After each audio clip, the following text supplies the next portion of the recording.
आज हम बात करेंगे कि एक सिंपल पेंडुलम किस तरह से वर्क करता है। अब अगर आप देखें व्हाट इज पेंडुलम, हम एक स्ट्रिंग के साथ एक मैस बांध दें या कोई गेंद वगैरह इसके साथ बांध दें और स्ट्रिंग का उस रस्सी का दूसरा जो एंड है वो किसी रिजिड सपोर्ट के साथ या जैसे छत के साथ हम लटका देते हैं उसको, तो हमारे पास ये एक पेंडुलम बन जाएगा।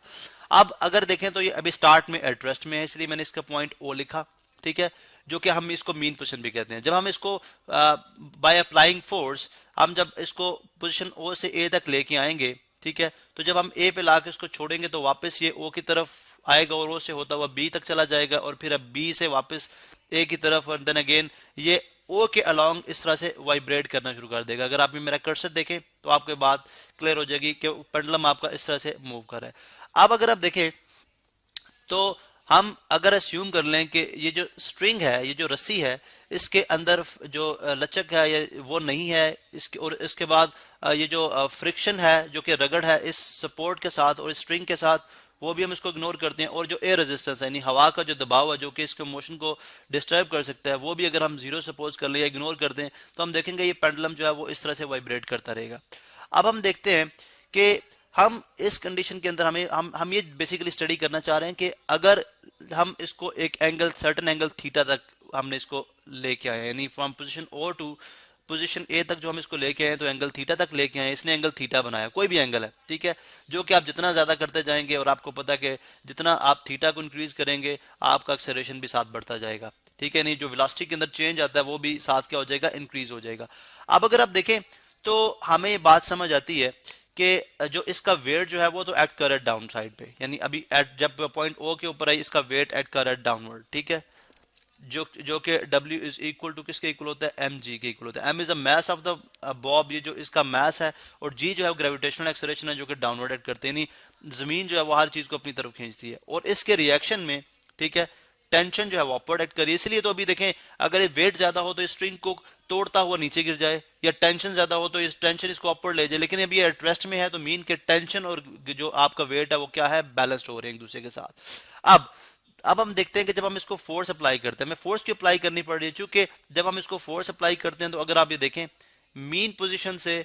आपने क्या किया, अगर मैं सेंटर से इसका डिस्टेंस लूं, सेंटर से इसकी पोजीशन ले लूं, तो मीन पोजीशन से आपने इसको सर्टेन हाइट दी, यानी जब आप पॉइंट ए तक लेके गए तो आपने इसको क्या किया, एक सर्टेन हाइट दी है, ठीक है। तो इसलिए जब आप ग्रेविटेशनल एक्सेलरेशन तो आपको पता है जो जी है वो डाउनवर्ड एक्ट कर रहा है, ठीक है, तो इसलिए आपने इसके अपोजिट आपने इसको लेके जाना, तो आपको क्या करना पड़ेगा, वर्क करना पड़ेगा। अब जब हमने इसके ऊपर वर्क किया तो हम इसको पॉइंट ए तक ले आए, ठीक है। अब एक पे जब हम इसको छोड़ते हैं तो वापस जाता है टूवर्ड्स ओ। अब कौन सी चीज इसको वापस लेके जाती है, ठीक है, कौन सा कंपोनेंट इसको वापस लेके जाता है। अगर मैं इसकी यहाँ पे थोड़ी क्लियर डायग्राम बनाऊं, फर्ज करें ये आपके पास वो टेंशन स्ट्रिंग है ये वाली, ठीक है, ये एंगल थीटा बन रहा है जब आप इसको पोजीशन यानी पोजीशन इस पोजीशन तक लेके आते हो, ठीक है, इसको। अब अगर आप देखें तो हम ये अस्यूम करते हैं जी कि ये यहाँ पे जो ये जो अब आपका बॉब यहाँ पे पहुंचाया हुआ, ठीक है। अब अगर आप देखें तो इसका जो टेंशन है, ठीक है, वो तो क्या होती है,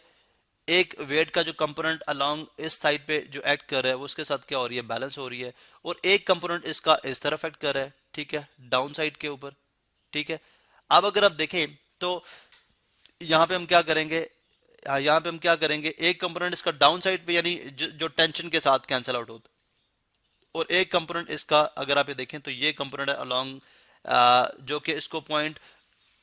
ए से पॉइंट ओ की तरफ मूव करता है, ठीक है। अब अगर इसके पैरेलल एक और वेक्टर ड्रॉ कर ले, यानी अगर आप देखें ये जो वेक्टर है इसके पैरेलल ये वेक्टर हो जाए, ठीक है, तो ये रिजल्टेंट के तौर पे आ जाएगा। तो यहाँ पे हमें समझ आती है जी कि ये तो वो था जो mg था जो कि वेट था, इसके हमने कंपोनेंट एक्चुअली रिजॉल्व किए हैं, यानी आपका जो वेट था, ठीक है, जो कि W is equal to mg है, उसके मैंने कंपोनेंट किस से रिजॉल्व किए, एक कंपोनेंट इसका अलोंग जो है वो एक्स एक्सिस है, एक कंपोनेंट उसका अलोंग वाई एक्सिस है, ठीक है। क्योंकि ये एंगल थीटा बन रहा है, ये एंगल थीटा कैसे है, यानी ये वाला एंगल थीटा है, ये एंगल थीटा कैसे है, अगर आप देखें इस लाइन को अगर मैं एक्सटेंड करता हूं तो ये दो पैरेलल लाइंस बन जाती हैं, ये दो पैरेलल लाइंस हैं और इनके दरमियान ये ट्रांसवर्सल है, और ये जो एंगल है अगर आप देखें तो ये हमारे पास क्या है, ये हमारे पास अल्टरनेट एंगल्स हैं, ठीक है, हमारे पास अल्टरनेट एंगल्स हैं, और अल्टरनेट एंगल्स क्या होते हैं, आपस में इक्वल होते हैं, ठीक है। अब अगर आप देखें तो हमें यह समझ आती है कि अगर ये एंगल थीटा है तो थीटा के सामने क्या होगा, mg साइन थीटा, ठीक है, mg साइन थीटा, और इसी तरह से अलोंग अगर अगर थीटा के साथ अगर देखते हैं जो कि परपेंडिकुलर भी जिसके साथ अटैच है वो क्या होती है बेस, तो ये बन जाएगा एम जी कॉस थीटा। अब हमें यहाँ पे समझ आती है g m g cos theta यानी वेट का वो कंपोनेंट जो एम जी कॉस थीटा बना रहा है वो तो टेंशन के साथ कैंसिल आउट हो रहा है, तो ओनली कंपोनेंट जो कि एम जी साइन थीटा है जो कि इस बॉब को from point A to point O पे लेके आ रहा है वो कौन सा है एम जी साइन थीटा। इसका मतलब है कि इस जो बॉब की motion from point A towards O होती है वो एम जी साइन थीटा की वजह से होती है। ठीक है, एक तो बात हमें ये समझ आ गई। इसका मतलब है जी एक कंपोनेंट है एम जी साइन थीटा, ठीक है, यानी वेट का सिर्फ जो वर्टिकल कंपोनेंट है वो इसके अंदर मोशन प्रोड्यूस करा रहा है। अब हम देखते हैं कि ये इसके अंदर जो एनर्जी जो है वो हम कैसे कंजर्व रहती है, यानी हम बात करते हैं कि energy law of conservation energy भी हम पढ़ चुके हुए हैं, जिसे हम बात करते हैं जी एनर्जी जो है वो क्या रहती है सिस्टम की कंजर्व रहती है। यानी जब आप इसको point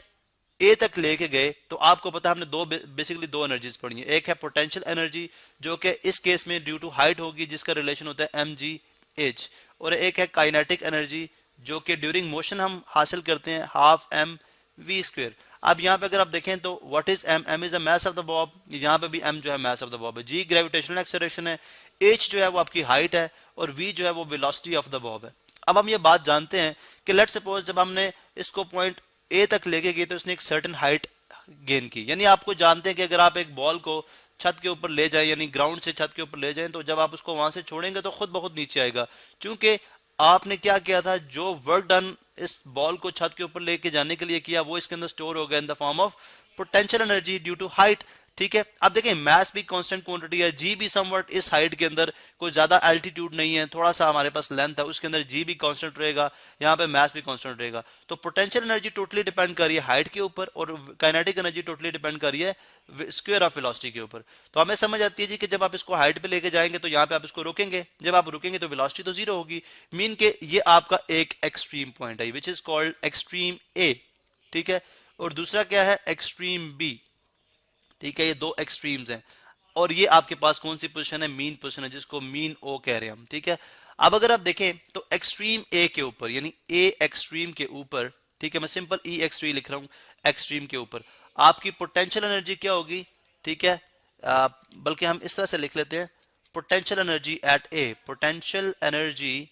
eight A small A, बल्कि कैपिटल ए हम शो किया और ठीक है कैपिटल ए, ये कितनी है, फॉर एग्जांपल हम सपोज कर लेते हैं 10 जॉल है। ठीक है, कितनी है 10 जॉल है, चूंकि एनर्जी का यूनिट हम जॉल लिखते हैं तो ये 10 जॉल होगी। अब अगर आप देखें यहाँ पे ऑब्जेक्ट आपका एट रेस्ट है, मीन के काइनेटिक एनर्जी क्या होगी zero, mean kinetic energy at A, kinetic energy at A वो कितनी होगी जीरो। तो पोटेंशियल टोटल एनर्जी कितनी हो जाएगी, काइनेटिक प्लस टीई में लिख रहा हूं सिंपल टोटल एनर्जी के लिए, जो कि 10 जॉल, ये भी जॉल में हम लिखेंगे 10 जॉल प्लस 0 जॉल जो कि कितनी आ जाएगी 10 जॉल। ठीक है, अब आप आ जाएं मीन पोजीशन के ऊपर, जब बॉडी मूव करती हुई यहाँ पे आएगी तो जब मीन पोजीशन पे पहुंचेगी तो हाइट तो जीरो होगी बिकॉज दोबारा अपनी अपनी जो इक्विलिब्रियम पोजीशन थी, मीन पोजीशन थी उस पे आ गई। तो एट अगर आप देखते हैं एट, बल्कि ये हम डिफरेंट कलर से लिखते हैं एट एट बी, अब हम बल्कि एट ओ, ओ पे ऊपर हम स्टडी करेंगे एट ओ, ओ के ऊपर अगर हम स्टडी करते हैं तो हमें ये बात समझ आती है कि अगर हम सपोज करते हैं potential energy at O, potential energy बल्कि different colour, potential energy at O कितनी है जीरो, क्यों जीरो है, बिकॉज हाइट जीरो होगी, जब हाइट जीरो होगी तो मीन मैंने बात की थी पोटेंशियल एनर्जी डिपेंड ही आपकी हाइट पे कर रही है, पोटेंशियल एनर्जी जीरो हो जाएगी। काइनेटिक एनर्जी यहाँ पे मैक्सिमम होगी, काइनेटिक एनर्जी यहाँ पे क्या होगी मैक्सिमम, बिकॉज बॉडी के ऊपर कोई नेट फोर्स नहीं कर रही, यहाँ पे इसकी वेलोसिटी मैक्सिमम होगी मीन पोजीशन पे। ठीक है, चूंकि वेलोसिटी मैक्सिमम होगी तो काइनेटिक एनर्जी भी मैक्सिमम होगी, तो काइनेटिक एनर्जी एट ओ कितनी आ जाएगी, सारी की सारी वो जो पोटेंशियल एनर्जी थी वो सारी की सारी किस में कन्वर्ट होगी अब यहाँ पे काइनेटिक एनर्जी में, तो 10 जूल। अगर यहाँ पे भी ओ पे भी टोटल एनर्जी अगर आप चेक करें तो कितनी आएगी 10 जूल। तो अगर आप देखें आपके पास एक्सट्रीम पोजीशन पे भी टोटल एनर्जी 10 जूल थी, मीन पोजीशन पे 10 जूल है। इसी तरह अगर आप बी एक्सट्रीम पे देखेंगे तो बी पे बॉडी जाके रुक जाएगी, फिर आपकी सारी की सारी जो काइनेटिक एनर्जी होगी कन्वर्ट हो जाएगी पोटेंशियल एनर्जी में, यानी वो सारी की सारी एनर्जी यूटिलाइज होगी ग्रेविटेशनल एक्सेलरेशन के अगेंस्ट काम करने में। किस तरह से कि बॉडी को आप हाइट गेन करा रहे हो, देखें वही हाइट जो उसने या ए पॉइंट पे गेन की थी आप बी पॉइंट पे भी उतनी हाइट गेन कर ली है, तो वो सारी काइनेटिक एनर्जी कन्वर्ट हुई थी पोटेंशियल एनर्जी में। तो इस तरह से हमने देखा कि पूरे सिस्टम के अंदर ड्यूरिंग मोशन अगर हम सारी कंडीशंस आइडियल लेते हैं तो आपकी काइनेटिक एनर्जी जो क्या रहती है, सॉरी टोटल एनर्जी क्या रहती है, कंजर्व रहती है।